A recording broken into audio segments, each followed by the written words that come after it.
ඇයි අපි අලවන්නේ? එළවෙනි පෙරුම. ඇයි අපි අලවන්නේ මෙච්චර උදේ ඉඳන්? අලව ගන්න වෙලා තියෙන දැන් මෙහෙමයි හරිද කොහොම දැන් මට එහා පැත්තේ පොඩි කෙල්ලෝ ටිකක් ඉන්නවා හින්දා මට කියන්න බෑ මත සම්බන්ධ කරපන්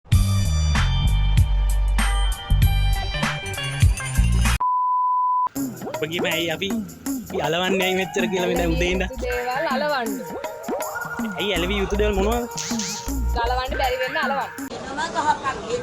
එනම ගහපන් තෝ.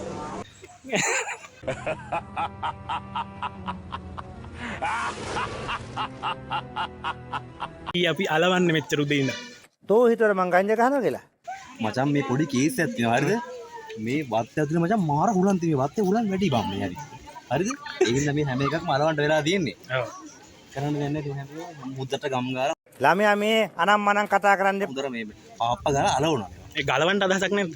ගලවන්න කියන්නේ ඉතින් මේක ගලවන්න නම් බෑ ඉතින් මොකද අලවන්න නැරෙන්නට ආයි ගැලවෙන්නේ නැහැ නේ. ගැලවෙන්නේ නැහැ. මොනවද අලවන්නේ ඕකට දාලා දෙනවා වීදුරු කටු හරිද එරමිනියා කටු ඊට පස්සේ මේ ඉබුල් කටු දාලා ඔක්කොම කලවම් කරලා පාප්පත් එක්ක වතුරයි ඉස්සලා දින ආයි සැපත් තමයි ගැලවෙන්නේ නැහැ නේ. ඊළඟ අවුරුද්දේ තලවමු. ඊළඟ අවුරුද්දේ අලවනවා වස්තුවත් එක්ක අලවනවා අලවනවා නේ. බොහොම සතුටුයි.